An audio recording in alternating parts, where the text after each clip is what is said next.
Right, folks, how you doing? So I was meant to have a podcast right now being recorded, but the guest couldn't make it. Last minute, something came up. So I just thought I'd jump on here and just because it happened to coincide with an email I just received.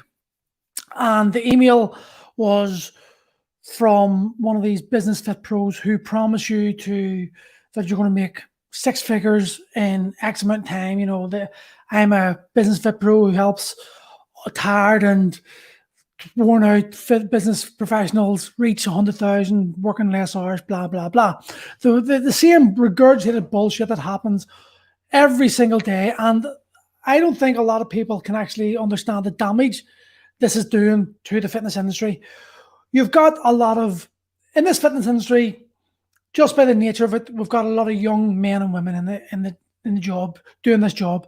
Now, when you're in your 20s, regardless of how much you think or whatever, I know, and everyone else my age knows, when you're in your 20s, you're insecure, you're not confident, you don't know where you fit in society, and all you're trying to do is carve your own path and get yourself established as a good reputation, something that's going to help you build your business and push it forward. Sadly, when this is happening, you've got all other fitness professionals thinking the exact same thing. All these other 20-year-old somethings who are all nervous, all insecure, and then you get some guy coming on promising they're going to make 100,000 or six figures in the next year, and they show you all these lists of people that have helped that are just, testimonies of people that have said, oh, without him, I didn't do this. And before I met such and such, I was here and now I'm there. And this gets you excited. It gets you going, holy shit, I need this. And then you buy into the bullshit.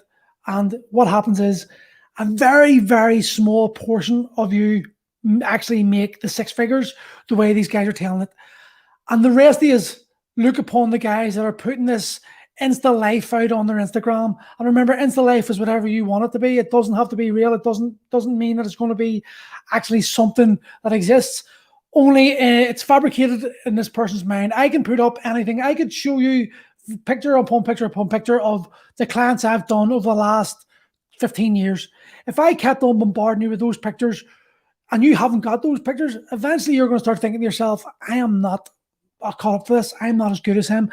I need help. And then you're going to be desperate and you're going to be going to someone else and you're going to be moving on, to try to find someone who can help you get to this level. The problem with this is those of you who are not taking advantage of these six-figure business incomes and you're thinking you're being left behind, you're resorting to absolutely crazy ideas just to get noticed. We live in a society now where Instagram and Facebook rules our actions. So it's no longer about how can you actually help. Yes, you may tell people, I want to help you, but the reality is what you want is business. You want people to start paying attention to you, to start listening to what you've got to say. And that results in you doing more extreme things. Now, I see it on Instagram all the time, especially Instagram. It's more prevalent on Instagram than any other platform. Young trainers doing crazy ass shit just to get likes and followers in the hope that they're going to get some reputation and maybe a blue tick badge. And this is not what you get in the industry for. And this is not helping the industry move forward. In fact, it's holding the industry back. People like myself, I was involved in this industry way before Facebook and Instagram, anyone knew what it was. I've been involved in this, since I've been 30, younger than 30 maybe. And back then, the only thing you had to go on was your reputation. You got results, you produced the results, and the results ended up in you getting referrals, and those referrals ended up building your reputation, and that's how you grew your business. Nowadays, we can lie about anything. We can produce it. We can Photoshop photographs. We can put up whatever we want, and we largely will be unchecked on what we say because we haven't got a big following and we're not really prevalent to being called out on the mistakes we make or the lies we make, the lies we tell. And this leads to us or you just doing whatever you can to get the next client. And I understand that I'm not trying to put people down about this because I understand in this day and age, business is what pays the bills and you need to do what you can do to get the bills. But what I'm asking you to think is what you're doing actually helping you push forward? Short-term gains. You get yourself a client, But if you haven't got the experience, you haven't got the skill set, you haven't got the ability to produce the results time and time again, then the reality is that client's going to go somewhere else. They're not going to give you referrals, and you're going to be stuck in that same place again. And then you're going to be left to lie once more, do even more extreme things, more crazy ideas that just going to get you noticed for the next 4 seconds, because people's mindset, people's attention span, it's down to seconds. The scrolling culture we have, we scroll. Oh, there's something interesting. Look at that for 30 seconds. Scroll. Oh, like that. Press that button, move on. And that like is what you're looking for. That like is your hope. If someone gives you a follow, that's even better. Holy shit, I've got a new follower. There's another potential client. And this idea that we've got that you must continually do this bullshit over and over again just to try to get clients is what's causing a problem in the industry. Remember, most of these Fitpro business people are young men in their 20s. They've hired that Ferrari. They drove up to a big hotel in a hired Ferrari, or they've seen a Ferrari parked outside. They stood out there taking a photograph, and they're trying to portray this image of success, just the way you're trying to portray the image of success. And you've got to remember, these people are probably identical to you in their fitness area, in their business area. They are desperate for clients. They're wanting to portray an image that lets you think that they're successful, just like you're doing to your client, to your potential clients, putting out pictures of fake photographs or whatever, just to try to get the clients. Folks, this is a culture that we have created of instant gratification. No one deserves instant results. If you think that you deserve a business because you've just got out of your PT studio 6 weeks, or PT qualification 6 weeks, you're insane.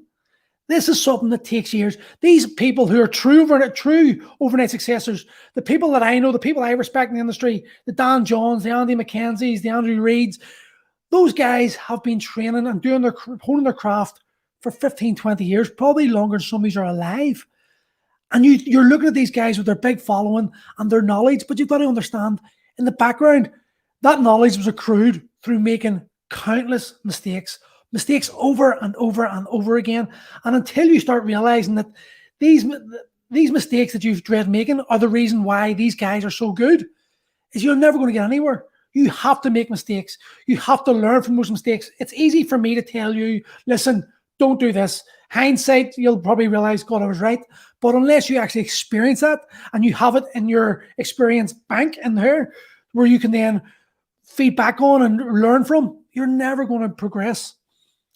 This industry, I'm lucky in the sense, this industry, when I got into it, it didn't have the exposure it has today. Your mistakes weren't like exploited and they weren't advertised over Facebook and Instagram. And we fear being judged. Everyone fears being judged. And in today's day and age, judgment is so easy to happen and come across. People get judged all the time. And if you make a simple mistake, it's exposed. And if you're in the middle of that, if you can't see the wood from the trees, you think that the way you're thinking is the way everyone else is thinking. You know, I made a balls up. Oh, Jesus, it's on Instagram. Everyone's seen that. The reality is maybe your ma, your dad, a few friends have seen it. And that's about it. And instead of actually taking that experience of mistakes, making the mistakes and moving forward, it holds you back. You allow yourself to become paralyzed with the fear of, what if I make another mistake? And the reality is, you're going to make another mistake. Trust me, you're going to make thousands of mistakes. I'm still making mistakes. If it wasn't for my good mate Andy McKenzie, the amount of mistakes he's called me out on is insane. But because he calls me out on those mistakes, he'll send me a message, Paul, that was shite. And I'll think about it. I'll go, fuck, he's right, that was balls. So I'm not saying that I'm not a victim of this crap as well. Of course we are. We're all victims of this, trying to get exposure, trying to get more notice on our own profiles. It's what happens. But I'm lucky I can take criticism, and I've got good guys behind me who are going to always make sure that if I do something shit, they're going to call me out on it, and I'll learn from that. And it's something that I think young trainers need to understand. You need to accept you're going to make mistakes. You're going to be embarrassed. But if you learn from those mistakes, it wasn't a mistake. It was a lesson. This idea that you're not going to make mistakes is insane. You need to get comfortable with the fact that you're going to balls up a lot of times, especially in your young days. If I look back at the guy I was when I opened my first gym and the way I trained people, I used to put a bucket into the middle of under the mats and make people train. And you didn't stop until you vomited. And it wasn't the training session was no good unless someone puked. And then if you puked, You had to get back in and start going again. And if you walked off the mats, you were then getting everyone else punished because they weren't allowed to leave. That's the culture I had. I was from an MMA background where it was like, go hard or go home, beat the shit out of each other. And that was how you train people. That was awesome. That was back in the day. Now I look at myself and I shake my head in embarrassment because that is just the worst way you can train people. But back then, that's all I knew. And I was still getting results. People were still coming for it because people thought that's what training was. And this is the other problem. Instagram, Facebook, it commands our reality.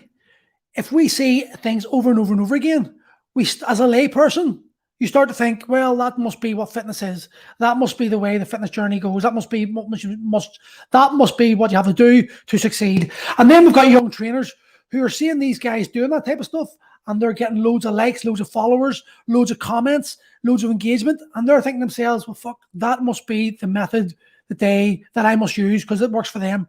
But what they're not realizing is the people with blue ticks, they've either got lucky or they've spent years honing their craft, and it's just one small element of an entire ecosystem that they have built up. And you can't just pick that one part and expect to have success with it because they didn't. They've spent years trying to build their craft, build their business, and now you're just seeing like a £97 offer for 6-week online training, and you're thinking because they're getting loads of it, what must you not do? You must do that. No, that is not what you must do. You must learn your craft. You must try to build a steady business, a steady base of clients, and not worry about what everyone else is doing. You've got to figure out what it is that's going to bring you happiness. How much money do you need on a daily or monthly or weekly basis, whatever it is, and then work back from that. You need to stop buying into the bullshit of Instagram, the bullshit of Facebook, and start realizing that if you want longevity in this business, if you want to be one of the trainers that lasts more than 16 months, you've got to do things differently than what the majority are doing. Because the majority of these trainers you see who are desperate for likes and followers, they're not going to make it in the long term. They might get a bit of success, they might have a few transformations, and then they'll disappear. Because they haven't built that culture up. They haven't built a client base of trust. What I've done well and what the people that I know in the industry have done well is in their gyms, they've built a culture. Now that culture is different. In fact, I was talking to Dan, my ex-business partner here in the podcast, and the two of us, Dan's got completely different goals to what I have in the fitness industry. And Dan has built a massively successful business, 200 plus members, all there for years and years and years, and it's going up and up and up.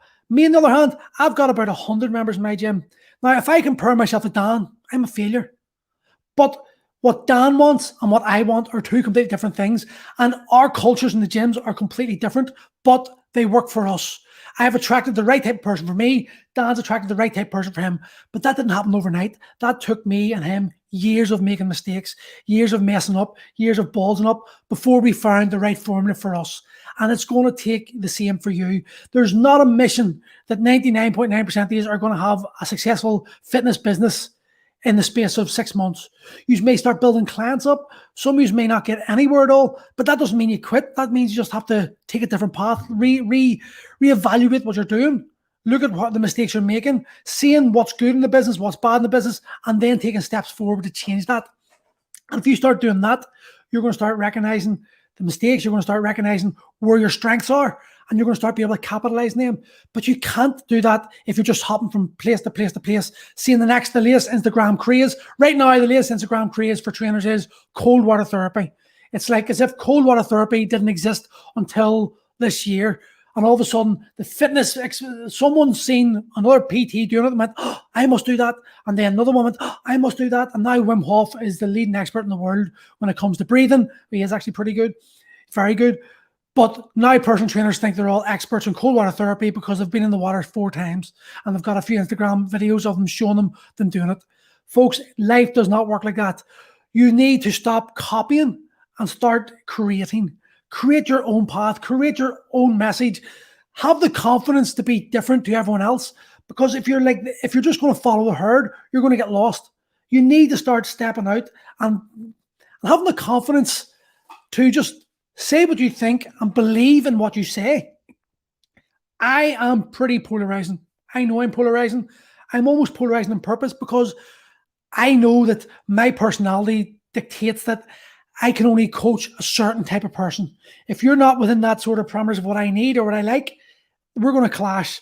We're not going to agree, and I'm not going to hold back. So I know that by being the way I am on Instagram and being on Facebook, on social media, it means that a lot of people are automatically going to be put off me and not come to me. And that's what I want, because I don't want those. If those people are put off by what I'm saying here, well, then when it's face to face, they're not going to be able to handle the truths I tell them. They're not going to be able to handle the way I challenge them on their thoughts and their process. And it's going to expose a lot of problems. And probably down the line, it's going to end up the two of us fracturing a relationship and my reputation being damaged by them telling other people how much of an asshole I am. So I would rather get rid of them now and have them away from my business before they come into it. And the best way I can do that is by being myself. The plus side of that is I then attract the right guy to me. I know the right type of person. I know instantly whenever I talk to a guy, I'm like, yeah, this guy's for me. And it's the reason why Primal is such a success. It's the reason why so many of my members are there 5 years, because I'm able to relate to them and they're able to relate to me. And because we've built this reputation, this relationship up, it means that it comes like their third place. You know, you got home, you got work, and then you got the gym. Their third place is the gym. And that has taken me years to do. When I first started Primal, I was coaching women and I didn't enjoy it. And that's not being sexist. It's just that the majority of women that I was coaching weren't ready for my honesty and my no bullshit attitude. They needed more of a hug. They needed more of an arm around their shoulder. And because I didn't give that, they hated me. And because they couldn't handle my abruptness, I hated them. And that brought a bad vibe to the gym. And that caused Primal to drop very drastically. It was only when I decided to change my message towards men 40 plus